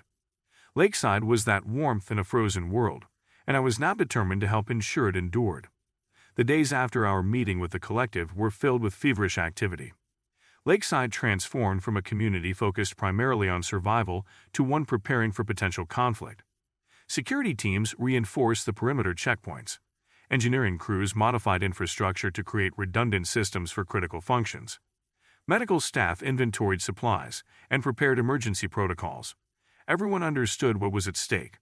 I worked alongside Garrett, combining our complementary expertise to enhance both food preservation and production systems. His knowledge of closed-loop agricultural environments meshed perfectly with my refrigeration background. Together, we developed an integrated approach that reduced energy consumption while increasing output. Critical improvements given the looming threats, both environmental and human. It's ironic, Garrett noted as we modified a climate control system for the main greenhouse. I spent years designing systems for Mars colonies, environments where humans couldn't survive without technology. Never thought I'd be applying those same principles on Earth. The parallel was striking. Lakeside had effectively become an extraterrestrial outpost on our own planet. Outside our engineered environment, human survival was nearly impossible without extensive technology and resources. The volcanic winter had transformed Earth into an alien world. Dr. Yamada convened daily leadership meetings to coordinate our preparations. 3 days after the collective encounter, she announced a new initiative. We need to develop emergency relocation scenarios, she explained. If critical systems are compromised or the facility becomes untenable, we need predetermined fallback options. It was a sobering recognition of our vulnerability. Despite all our preparations, there was no guarantee Lakeside could withstand a determined assault or catastrophic system failure. Contingency planning was necessary, but identifying viable alternatives seemed nearly impossible. Where else could we find the unique combination of power generation, structural integrity, and potential for sustainable systems? I was assigned to a small team tasked with evaluating potential secondary locations. We pored over maps, infrastructure data, and scout reports, looking for sites that might, with sufficient modification and preparation, support a smaller version of what we'd built at Lakeside. The options were limited and problematic. A hydroelectric dam 50 miles east was structurally sound but lacked enclosed spaces for habitation. A university research center had appropriate facilities but no independent power generation. A manufacturing complex had both space and emergency power, but was too close to an urban area likely to have been thoroughly scavenged already. While this evaluation continued, I maintained my regular duties optimizing our existing systems. The ground source heat pump project was now fully implemented, providing crucial supplemental heating to the perimeter. The food storage systems were operating at peak efficiency, using nearly 30% less power than when I'd arrived. Small victories in a larger struggle against entropy. On my 20th day at Lakeside, the collective made their move. It began with a series of coordinated actions rather than an outright assault. First, they intercepted one of our scouting teams, capturing 2 personnel in their vehicle. Then, they established positions on all approaching roads, effectively creating a loose blockade around Lakeside's extended perimeter. Finally, they transmitted a formal demand: integration of our community into their broader network, with shared control of all resources and facilities. The Leadership Council met immediately to assess the situation. River's security assessment was blunt. They're positioning for a siege rather than a direct assault. They know a frontal attack in these conditions would be costly for both sides. Instead, they're isolating us, applying pressure, hoping we'll capitulate without significant conflict. Dr. Yamada listened carefully to all perspectives before responding. "We will not surrender what we built here," she stated firmly. "But neither will we risk unnecessary casualties through premature action. We will continue diplomatic communications while preparing for all contingencies." A response was transmitted to the collective, rejecting their demand for integration, but proposing a limited resource-sharing arrangement. It was a delaying tactic more than a genuine offer, giving us time to complete critical preparations. No one expected them to accept. Their counter-response arrived within hours, as anticipated. They rejected our proposal and issued an ultimatum. Agree to their terms within 3 days or face consequences. The nature of these consequences remained unspecified, but the implication was clear enough. That night, Lakeside operated in near-total darkness to conserve power and reduce visibility. Only essential systems maintained normal function. The community gathered in the main assembly area, where Dr. Yamada addressed everyone directly. "We face a critical moment," she began, her voice calm but resolute. "The collective's demands would effectively end our autonomy and jeopardize the systems we built. We cannot accept their terms. Equally, we cannot predict with certainty what actions they will take when their ultimatum expires." She outlined our preparations, security measures, resource allocation, emergency protocols. Then she addressed the fear visible on many faces. "Remember what we have already survived," she said. "The catastrophic eruption, the collapse of infrastructure, temperatures that should have killed us all. We survived through knowledge, cooperation, and determination. Those same qualities will see us through this challenge." Her words had the intended effect. I saw resolution replace fear, determination overtake anxiety. These people had indeed already survived the apocalypse. They would not surrender what they'd built to those who sought to take rather than create. The next 2 days were a blur of activity. I divided my time between system hardening, making our critical infrastructure more resistant to disruption, and contingency planning. One particular concern was our vulnerability to power distribution interruption. While the reactor itself was well protected, the systems carrying power and heat to the outer perimeter were more exposed.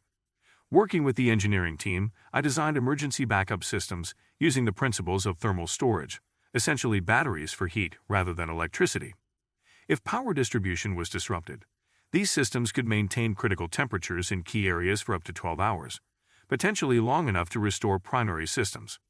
As the ultimatum deadline approached, the collective maintained their positions but took no additional hostile actions. Our scouts, operating with extreme caution, reported increased activity at their main camp, including the arrival of additional personnel and vehicles. They were clearly preparing for something, though whether negotiation or conflict remained uncertain. The morning the ultimatum expired, I was checking thermal storage units in the eastern sector when the alert sounded. Not the full emergency signal, but a notification requiring all personnel to report to designated positions. I hurried to the engineering center, where the response team was already assembling. "They've moved," River reported, pointing to a tactical display. Multiple vehicles approaching from the northwest, approximately 30 personnel well armed. They'd bypassed our outer checkpoint completely. Dr. Yamada studied the display calmly. "Intentions? Unclear," River replied.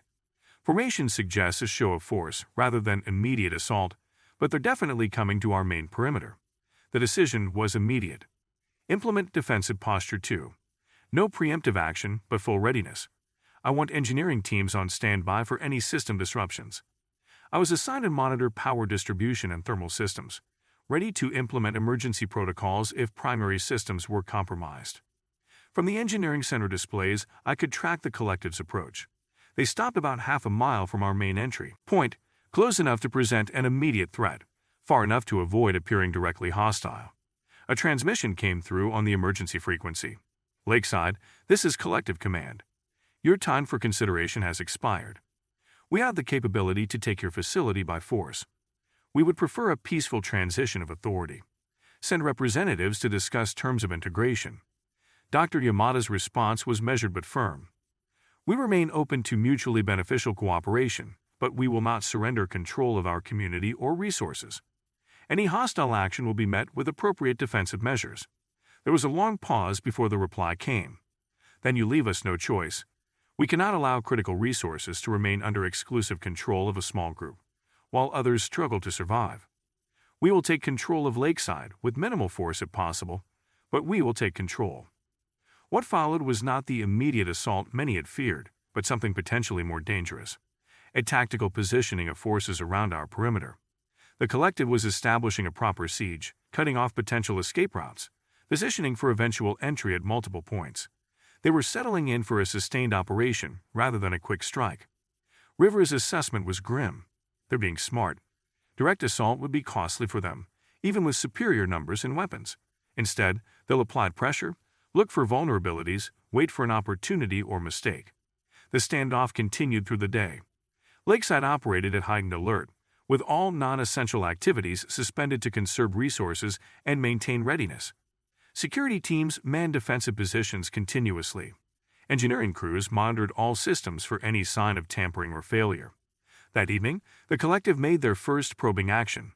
A small team approached the northeast section of the perimeter, apparently testing our response protocols and defensive capabilities. Our security forces responded with warning signals, followed by a carefully controlled show of force, enough to demonstrate vigilance without escalating to lethal engagement. The pattern continued over the next 2 days. Small probing actions at different points along the perimeter. Periodic communications reiterating demands for integration. A gradual tightening of their positions around Lakeside. They were testing, assessing, looking for weakness while applying psychological pressure. On the third day of the standoff, they found what they were looking for. A vulnerability in our perimeter monitoring system created a brief blind spot in the western sector. They inserted a small team before the gap was detected and sealed. By the time our security forces responded, the infiltrators had already reached the outer buildings. What followed was the first direct conflict, a brief but intense engagement as our security team intercepted the infiltrators. Gunfire echoed through the normally orderly community, a jarring reminder of the fragility of our engineered peace. The intruders were eventually neutralized, 2 captured, 1 killed, 1 escaped back to collective lines. But the psychological impact was significant. The collective had penetrated our defenses. They had proven it could be done. And they had escalated the conflict to lethal force.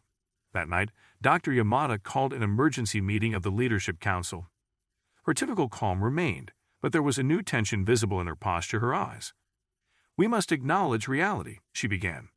"The collective has demonstrated both capability and willingness to use lethal force. They will continue probing until they find another vulnerability. Eventually, they will succeed in a more significant breach." The implications hung heavy in the room. We were engineers, doctors, technicians, not soldiers. We had created a remarkable outpost of habitability and order amid global chaos, but our expertise lay in building systems, not defending them against determined human adversaries. "I believe we must implement Contingency Protocol Alpha," Dr. Yamada continued. Immediate preparation for potential community evacuation and relocation. The protocol had been developed over the past weeks. A detailed plan for evacuating essential personnel and equipment to a secondary location if Lakeside became untenable. The chosen site was the hydroelectric facility 50 miles east, which scouts had confirmed remained structurally sound with potential for power generation, albeit at much lower capacity than our current setup. Evacuation preparations will proceed with maximum discretion, Dr. Yamada instructed. "We cannot allow the collective to detect these activities, or they may accelerate their timetable. Simultaneously, we will increase visible defensive preparations to maintain the appearance of committed defense." It was a difficult balancing act, preparing for retreat while appearing to dig in. Department received specific responsibilities.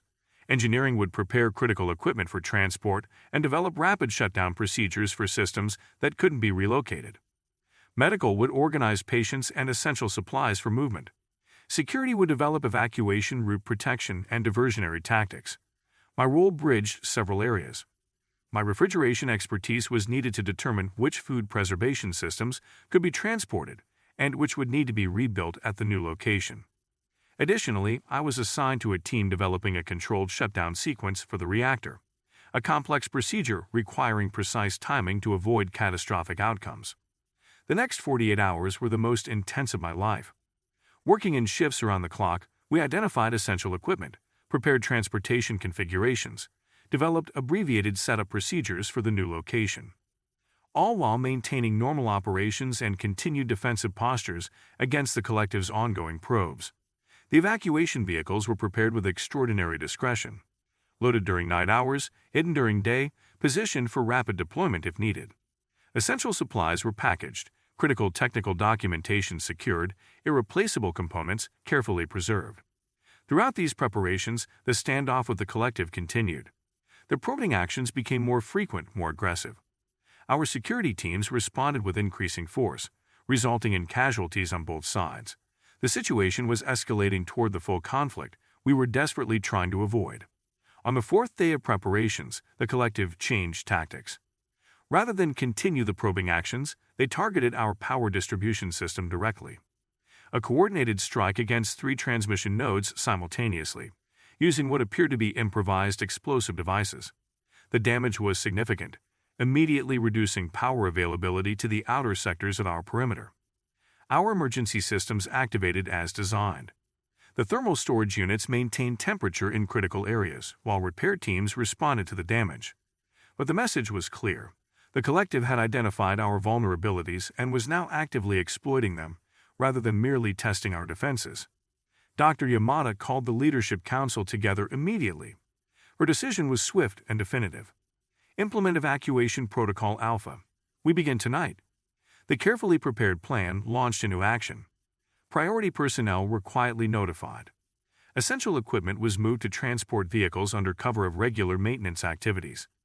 Patients from the medical facility were prepared for movement, all while our visible defensive operations continued unabated, maintaining the illusion of full commitment to Lakeside's defense. The evacuation would proceed in waves. First, the most vulnerable community members and essential technical personnel, followed by critical equipment and supplies, then security forces providing rear guard protection. The full evacuation would require multiple convoys departing at staggered intervals, using different routes to avoid presenting a single target. I was assigned to the second wave, responsible for critical refrigeration and climate control components. As I supervised the final preparation of my assigned transport, I couldn't help reflecting on the journey that had brought me here. From the initial chaos at the Detroit processing plant, through my isolated survival in the cabin, to finding purpose in this remarkable community, only to now be abandoning the facility we had worked so hard to maintain. The first evacuation wave departed at 3 a.m, using the southern route where collective presence was thinnest. 23 people, including our most vulnerable medical cases, key technical personnel, and a security escort. Their departure was disguised as a routine patrol, with communications carefully managed to maintain the deception. We received confirmation of their successful passage beyond collective lines just before dawn. The second wave, my group, was scheduled to depart the following night. In the meantime, we continued necessary operations while completing final preparations. That day brought a significant escalation from the collective. Whether they had detected our evacuation activities or simply decided to increase pressure, they launched their first coordinated assault against our main perimeter. Multiple teams attacked simultaneously at 3 entry points, using covering fire and what appeared to be makeshift armored vehicles to approach our defenses. Our security forces responded with all available resources, and the engineering team activated defensive countermeasures developed over the previous weeks. The resultant conflict was the most intense yet, lasting nearly 2 hours before the collective forces withdrew to regroup. We had repelled the assault, but at significant cost. Several defenders were wounded, some critically. More concerning, key defensive positions had been compromised, and power distribution to the western sector was completely disabled despite our redundant systems. Lakeside was becoming increasingly vulnerable. The Leadership Council convened an emergency session. Dr. Yamada's assessment was direct. The collective is committing to full assault earlier than anticipated. We must accelerate the evacuation timetable. All remaining waves will depart tonight, using multiple routes simultaneously. It was a desperate adjustment to an already complex plan. Vehicles would be overloaded, routes would be more congested, coordination would be more challenging. But remaining at Lakeside, even one more day had become an unacceptable risk. As dusk approached, I supervised the loading of my assigned transport, a modified delivery truck now carrying irreplaceable refrigeration components, technical documentation, and specialized tools. 6 other people would travel with me, including Garrett and 2 security personnel. Our designated route would take us northeast before turning east, avoiding the areas of heaviest collective activity. The evacuation began at nightfall. Vehicles departed at carefully calculated intervals, using 5 different routes to disperse potential pursuit. Dr. Yamada would travel in the final transport, maintaining command presence at Lakeside until the last possible moment. A small rear guard would remain temporarily to maintain the appearance of normal operations, following once the main evacuation was clear. My transport departed at the scheduled time, moving without lights through the perimeter gateway and into the frozen wasteland beyond. The temperature outside was -47, the coldest yet recorded since the disaster began. The volcanic winter was still intensifying, still tightening its grip on a world already brought to its knees. We proceeded cautiously, maintaining communication silence except for emergency transmissions. The driver navigated using night vision equipment, following the route marked by our advance scouts. Progress was slow. The deep snow and ice required careful handling even with our modified vehicle. 2 hours into our journey, we received the emergency signal. Collective forces had detected the evacuation and were now in pursuit of multiple convoys. All transports were instructed to proceed at maximum safe speed to the rendezvous point, deviating from planned routes as necessary to avoid interception. Our driver increased speed as much as conditions allowed, taking calculated risks with terrain to make better time. The truck lurched and swayed over the frozen landscape, every bump threatening the delicate equipment secured in the cargo area. I braced myself against the wall, trying to calculate our chances based on distance, vehicle capability, and pursuit parameters. The engineer in me sought comfort in quantifiable factors, even as the human in me felt the cold grip of fear. 4 hours into our journey, we encountered our first direct obstacle. A collective vehicle had positioned itself across the logging road we were following. Our driver reacted instantly, veering off-road into the dense forest surrounding us. Branches scraped against the truck as we crashed through undergrowth, momentarily out of sight of our pursuers. Alternative route? The driver asked tersely. Garrett unfolded the map we'd been provided, studying it in the dim red interior light. There's a fire break about half a mile east. Should connect to a service road that parallels our original route. We changed direction, moving as quietly as possible through the dense forest. Behind us, we could hear the collective vehicle attempting to follow our tracks. The temperature worked in our favor here. The frozen ground retained minimal impression from our passage, making tracking difficult in the darkness. We found the fire break and accelerated again, making better time on the relatively clear path. For nearly an hour, we detected no pursuit, allowing a brief sense of relief. Then our radio crackled with a new emergency transmission. All transports, be advised. Collective forces have established blockades on major approaches to the rendezvous point. Implement secondary rendezvous protocols immediately.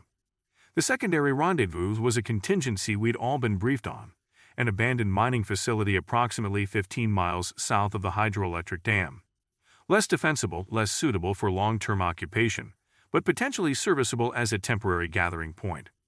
We adjusted course accordingly, consulting our maps for the most viable approach that would avoid known blockade points.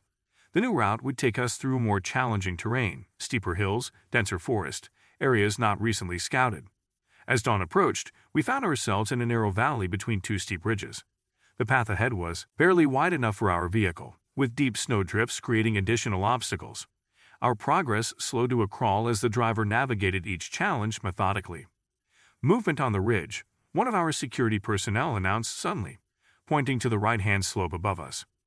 Through the early morning light, we could see figures moving along the ridgeline, at least 4 individuals, clearly tracking our progress through the valley. Collective forces had anticipated our route adjustments and positioned accordingly. They're paralleling us, the security officer observed, not engaging yet, probably waiting for a more favorable position. We had little choice but to continue forward. Turning back would lead us into known pursuit, and the valley walls were too steep for our vehicle to climb. We could only proceed and hope to reach wider terrain before our observers decided to engage. The valley narrowed further, with the path ahead becoming increasingly treacherous.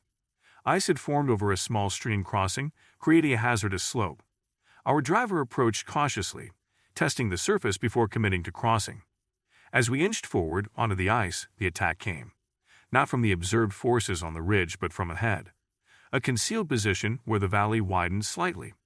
The first shots struck our front tires, immediately disabling the vehicle. The driver swerved instinctively, causing the truck to slide on the ice and crash into the valley wall. "Everyone out," the security officer ordered.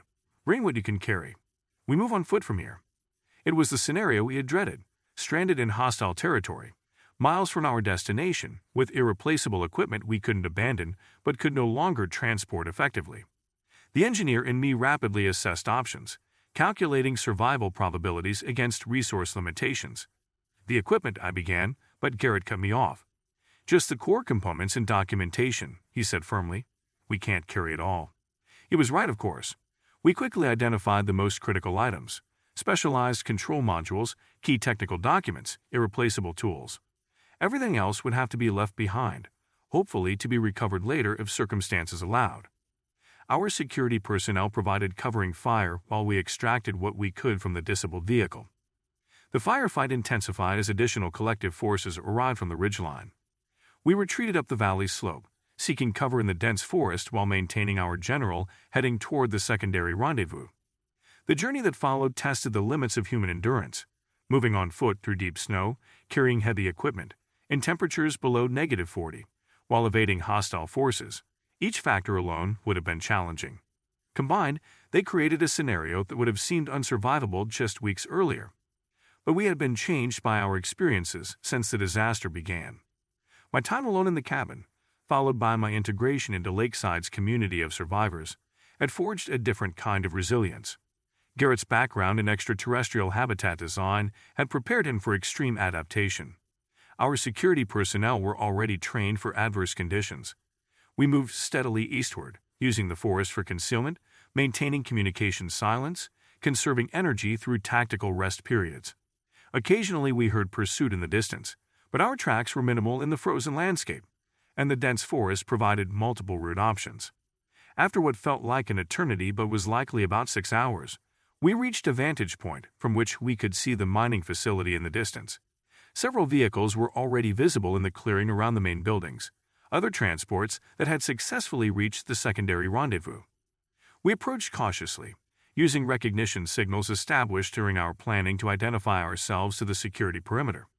As we entered the facility, exhausted and frostbitten but alive, I was struck by the realization that we had once again rebuilt from near catastrophe. The mining facility was a poor substitute for Lakeside. Rudimentary power from emergency generators, minimal heating, cramped quarters.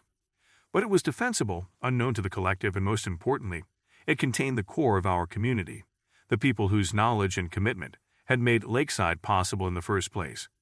Dr. Yamada had arrived with one of the earlier groups and had already established a command center in what had once been the facility's administrative office. She received our report with her typical calm efficiency, noting the equipment we had saved and what had been lost. "We have approximately 70% of essential personnel accounted for," she informed us. 4 transports are still en route or unaccounted for, including the rear guard. We're establishing secure observation points to monitor approaches and guide them in. Over the next 12 hours, 3 more transports arrived, bringing our total to nearly 80% of Lakeside's population. The rear guard reported they had successfully disengaged after implementing sabotage protocols designed to deny the collective immediate use of Lakeside's systems. By nightfall, we had established basic operations at the mining facility: power, minimal heating, security perimeters, communications. It was a shadow of what we had built at Lakeside, but it preserved the most critical element: the collective knowledge and expertise of our community. Dr. Yamada called a gathering in the main warehouse space, now serving as our primary shelter. Despite the challenging conditions, there was a palpable sense of determination among the assembled survivors. "Today we have experienced a significant setback," she acknowledged, her voice carrying clearly through the cavernous space. Lakeside represented months of work, sophisticated systems, a sustainable heaven in an increasingly hostile world. Its loss is a serious blow. She paused, looking around at the gathered community. But Lakeside was never primarily about the facility itself. It was about what we built together, not just physical infrastructure, but systems of cooperation, knowledge application, and shared purpose. Those elements remain intact here in this room. She outlined our immediate challenges: securing the mining facility, establishing sustainable heat and power, rebuilding essential systems with limited resources. The task seemed overwhelming, a mountain of technical obstacles and conditions that remained lethal to human life, without extensive technological support. We begin again, Dr. Yamada concluded, with what we have learned, what we have preserved, and most importantly, each other. The collective sought to take what we had built rather than build for themselves. That fundamental difference, creation versus appropriation, is why we will ultimately succeed where they will fail. As the meeting dispersed into working groups, I found myself assigned to the critical task of establishing sustainable heating for the facility. Once again, my refrigeration expertise would be applied in reverse, creating warmth rather than cold in an environment hostile to human life. 17 days after the eruption that ended the world as we knew it, I had been fighting for solitary survival in a cabin in the Michigan wilderness. Now, I was part of humanity's best hope for preserving not just life but civilization amid global catastrophe. The world outside remained locked in ice, temperatures still dropping as the volcanic winter intensified. The collective still sought to control rather than create. Resources were still finite, systems still fragile, survival still precarious. But as I began working with my team to design heating systems for our new shelter, I felt something that had been absent in those first desperate days after the disaster: a sense of purpose beyond mere survival. Here, amid the ruins of the old world, we were building something that might endure. A community based on knowledge, cooperation, and the systematic application of human ingenuity against the most extreme adversity. The Ice Age had transformed Earth into an alien world. But humans, with our remarkable capacity for adaptation and our collective knowledge, were finding ways to survive. More than that, we were finding ways to preserve what made survival meaningful: connection, purpose, and the hope of eventually rebuilding a world where warmth would return, both literally and figuratively. As a refrigeration engineer who had survived the first 17 days of the Ice Age apocalypse, I had come to understand that the same principles that preserved cold could preserve heat, and that the most important heat of all was the warmth of human cooperation against the cold indifference of a transformed world.